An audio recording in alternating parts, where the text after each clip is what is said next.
사도행전 16장 19절에서 25절까지 말씀을 제가 봉독하겠습니다. 여종의 주인들은 자기 수익의 소망이 끊어진 것을 보고 바울과 실라를 붙잡아 장터로 관리들에게 끌어갔다가 상관들 앞에 데리고 가서 말하되, 이 사람들이 유대인인데 우리 성을 심히 요란하게 하여 로마 사람인 우리가 받지도 못하고 행하지도 못할 풍속을 전한다 하거늘 우리가 일제에 일어나 고발하니 상관들이 옷을 찢어 벗기고 매로 치라 하여 많이 친 후에 옥에 가두고 간수에게 명하여 든든히 지키라 하니, 그가 이러한 명령을 받아 그들을 깊은 옥에 가두고 그 발을 착고에 든든히 채웠더니 한밤중에 바울과 실라가 기도하고 하나님을 찬송하며 죄수들이 듣더라. 아멘.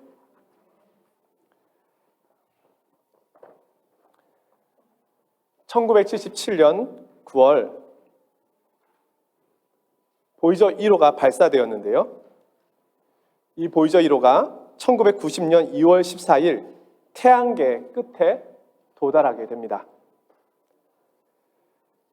보이저호가 태양계를 떠나기 전에 미국의 천문학자였던 칼 세이건 박사는 한 가지 제안을 합니다. 보이저 1호의 망원경의 방향을 지구 쪽으로 돌려 지구를 한번 보자는 것이었습니다. 여러 반대가 있었습니다.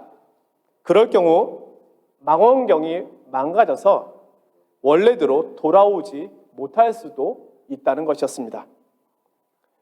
그러나 끝내 칼 세이건의 말에 동의하여 망원경을 지구 쪽으로 돌렸습니다. 그리고 보이저호는 반짝이는 작은 점이 찍힌 사진 한 장을 지구로 전송합니다. 그 사진은 바로 태양계 끝에서 본 지구였습니다. 칼 세이건은 이 모습을 페일 블루 돗, 창백한 푸른 점이라고 불렀습니다. 그는 이 사진을 표제로 해서 책을 썼고, 그는 책에서 사진에 대한 소감을 다음과 같이 기록하였습니다. 여기 있다. 여기가 우리의 고향이다. 이곳이 우리다. 우리가 사랑하는 모든 이들, 우리가 알고 있는 모든 사람들, 당신이 들어봤을 모든 사람들, 예전에 있었던 모든 사람들이 이곳에서 삶을 누렸다. 지구는 우주라는 광활한 곳에 있는 너무나 작은 무대이다. 승리와 영광이란 이름 아래 이 작은 점의 극히 일부를 차지하려고 했던 역사 속에 수많은 정복자들이 보여준 피해 역사를 생각해보라. 이 작은 점의 한 모서리에 살던 사람들이 거의 구분할 수 없는 다른 모서리에 살던 사람들에게 보여주었던 잔혹함을 생각해 보아라. 서로를 얼마나 자주 오해하였는지, 서로를 죽이려고 얼마나 애를 써왔는지, 그 증오는 얼마나 깊었는지 모두 생각해 보라. 우리의 작은 세계를 찍은 이 사진보다 우리의 오만함을 쉽게 보여주는 것이 있을까? 이 창백한 푸른 점보다 더 우리가 아는 유일한 고향을 소중하게 다루고 서로를 따뜻하게 대해야 한다는 책임을 적나라하게 보여주는 것이 있을까? 창백한 푸른 점, 지구를 보고 있노라면 우리는 겸손해집니다. 지구가 이만하다면 프랑스 파리는 얼마나 작고 그 안에 살고 있는 우리들은 얼마나 작은 존재입니까? 우리는 우주 속에서 먼지보다도 더 작은 존재로 있음을 보게 됩니다. 그 존재가 무엇을 붙잡으려 그렇게 애쓰며 살아왔 어떤지 질문을 던져보게 됩니다. 우리가 진정 자유를 느낄 때는 우리가 누구이며 어떠한 사람들인가를 깨달을 때일 것입니다. 성경은 이 광활한 우주를 하나님께서 만드셨다고 말씀합니다. 우주보다 크신 하나님을 생각할 때 우리는 더욱 낮아지게 되는 것입니다. 그리고 더욱 놀라운 사실을 알게 되는데요. 이 먼지보다 작은 나를 하나님께서 사랑하신다는 겁니다. 자신의 모든 것을 내어 주시기까지 나를 사랑하신다는 사실입니다. 이 진리 앞에 놓여 있을 때 우리는 더욱더 겸손해집니다. 또한 우리가 우주보다 크신 하나님 안에 있다는 사실을 아는 것만큼 우리를 위로하는 것은 없을 것입니다. 오늘 말씀은 진리 안에 있는 사람이 누리는 자유와 기쁨을 보여주고 있습니다. 하나님 안에 있는 사람의 자유와 기쁨을 말씀하고 있는 겁니다. 오늘 말씀에 귀를 기울여 보겠습니다.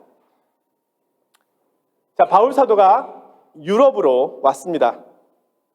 와서 우리를 도우라는 마게도냐 환상을 보고 성령님께서 인도하신다라고 생각하여 순종함으로 왔습니다. 아니나 다를까 이곳에서 복음을 전하자 성령님께서 많은 사람들의 마음의 문을 열어주셔서 그들이 복음을 듣게 되었습니다. 그런데 그 일이 오래가지 않았습니다. 바울과 실라에게 핍박이 찾아왔습니다. 그들은 옷이 찢겨지고 매를 맞았습니다. 그리고 착고에 채워진 채 감옥에 갇히게 되었습니다.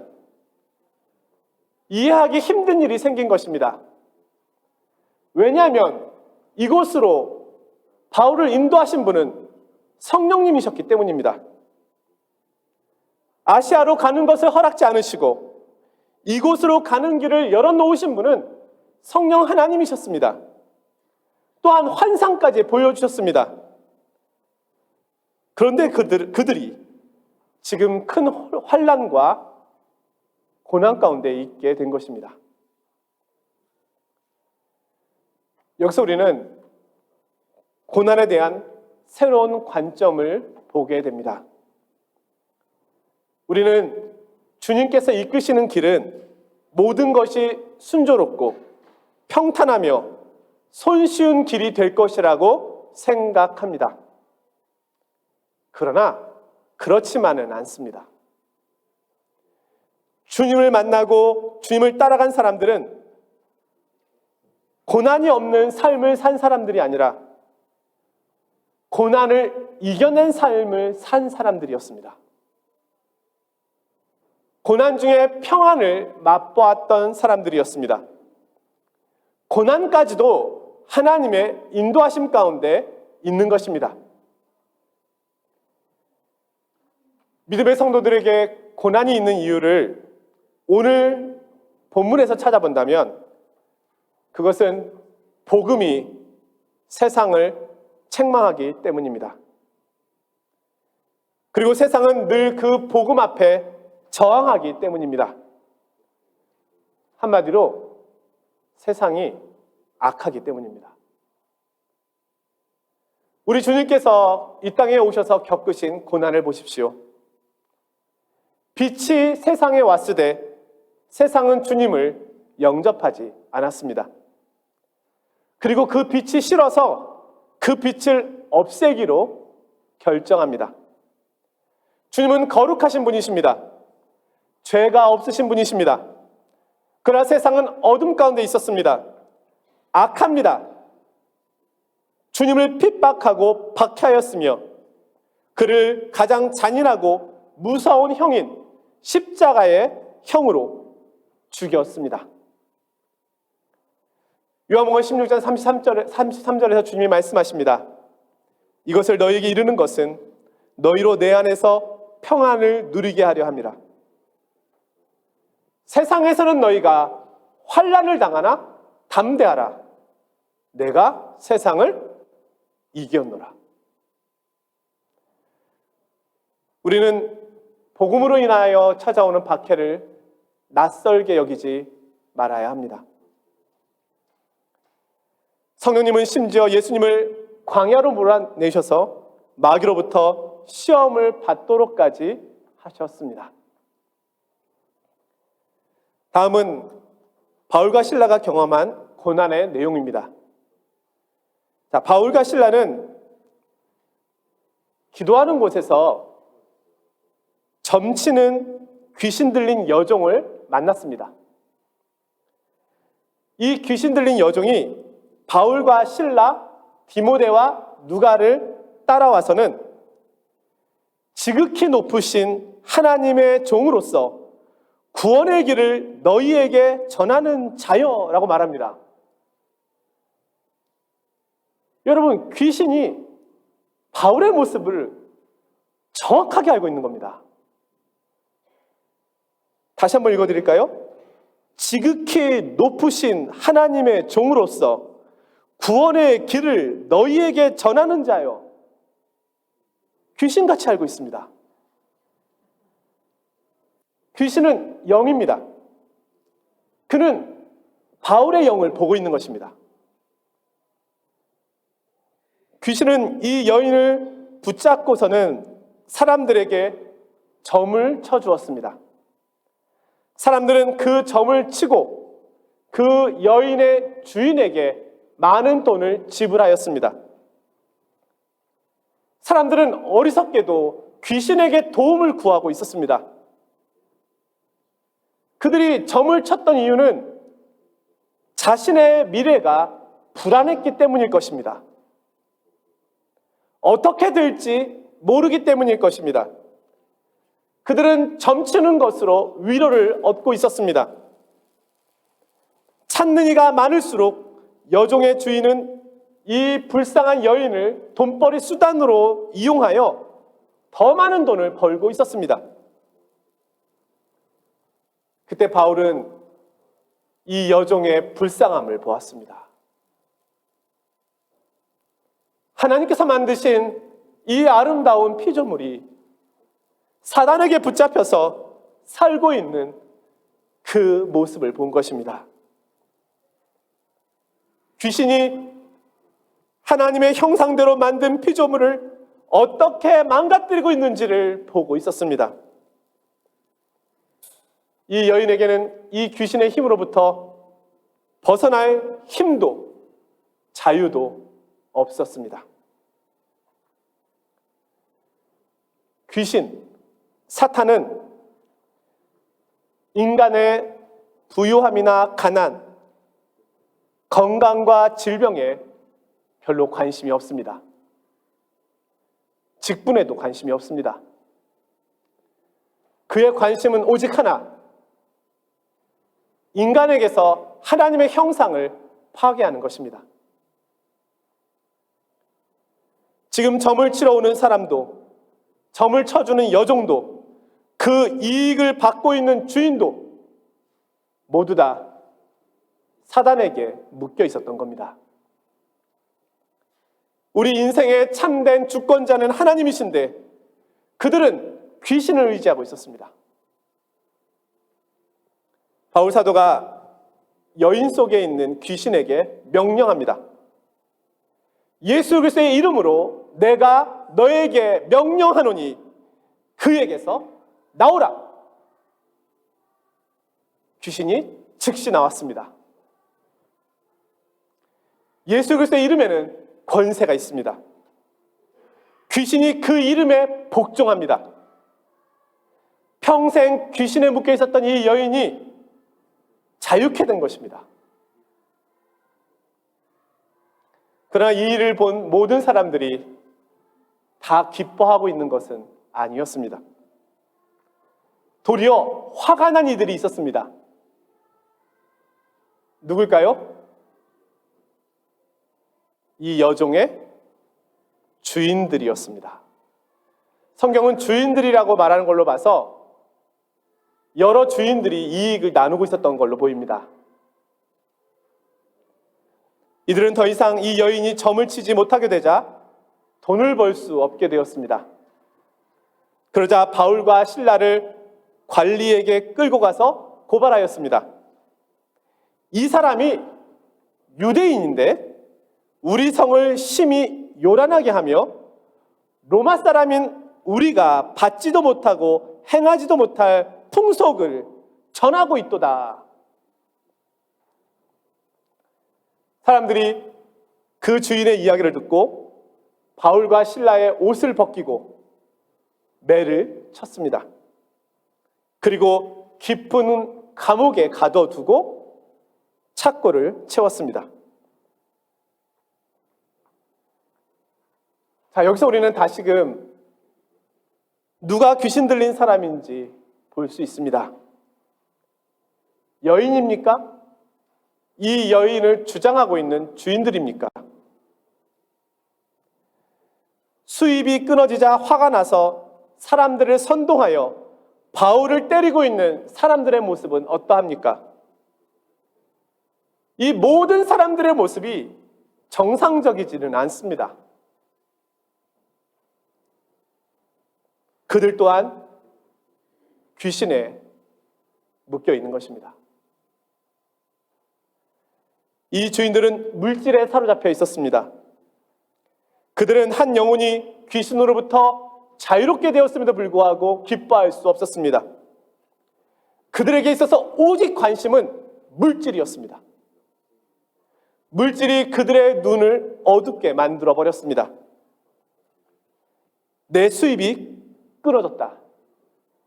다른 사람이 죽든 다치든 귀신에 들렸든 나는 오직 내 이익에만 관심이 있다. 영혼의 자유보다 자신의 재물에 더 기쁨을 두고 있었습니다. 이 얼마나 안타까운 모습입니까? 우리는 물질뿐만이 아니라 명예, 자신의 철학, 편견에 사로잡혀 있을 수도 있습니다. 그러나 그 어떤 것도 영혼의 생명보다 더 중요할 수는 없는 것입니다.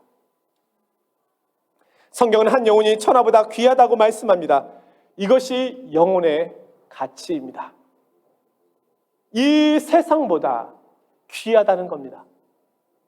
이것이 하나님께서 우리를 보시는 관점입니다. 바울과 실라는 이 일로 인하여 옥에 갇혀 있습니다.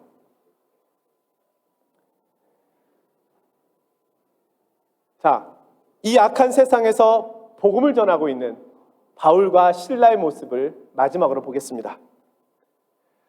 그들은 많이 맞았습니다. 억울한 일을 당했습니다. 그런데 감옥 안에서 찬송과 기도가 울려 퍼지고 있습니다. 25절 말씀인데요. 한밤중에 바울과 실라가 기도하고 하나님을 찬송하며 죄수들이 듣더라. 놀랍습니다.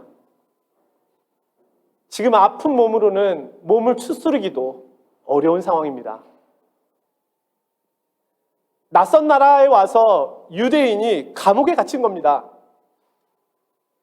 누구에게 호소할 수도 없습니다. 앞으로 어떤 일이 벌어질지 알 수도 없습니다. 그런데 그들은 기도하고 찬송하고 있습니다. 바울은 기도하면서 하나님의 뜻을 다시 찾아가고 있는 겁니다.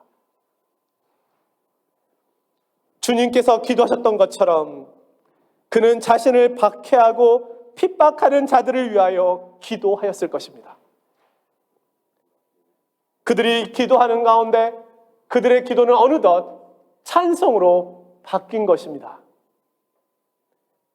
그들은 몇 평밖에 되지 않는 작은 방 안에 갇혀 있었지만 그들의 영혼은 온 세상과 온 우주를 주장하시는 하나님 곁에 있었던 겁니다. 이 감옥이 그들의 몸은 가둘 수 있었을지 모르지만 그들의 영혼은 가둘 수가 없었습니다. 그들의 영혼은 자유자였습니다.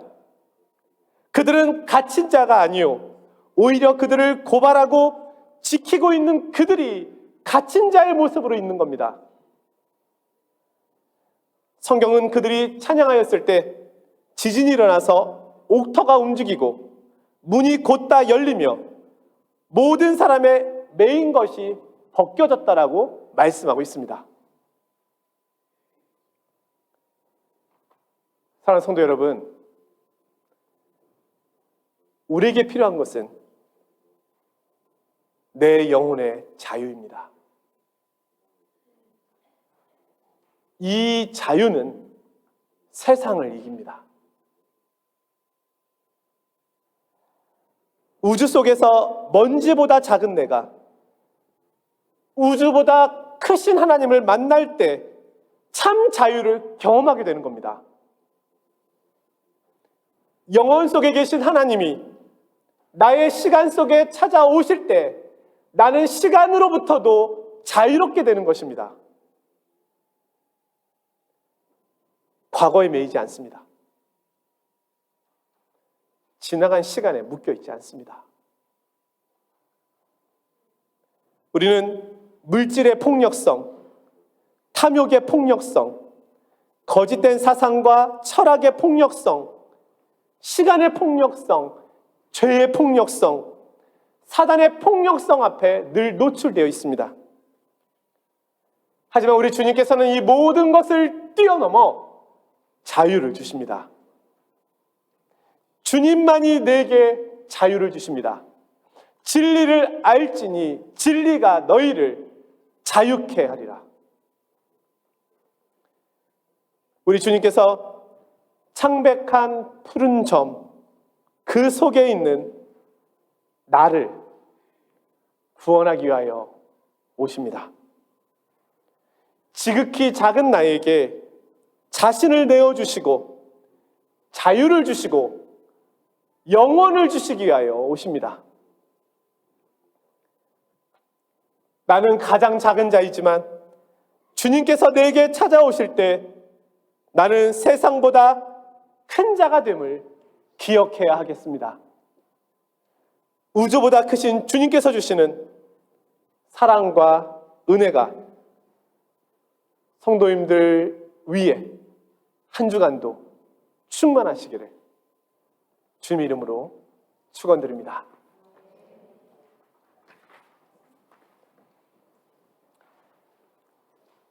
거룩하신 하나님 아버지, 오늘 말씀을 통하여 주님 안에 있을 때만 참된 자유자가 됨을 알려주시니 감사합니다. 지금 우리가 주님 안에 늘 거한다고 하면서도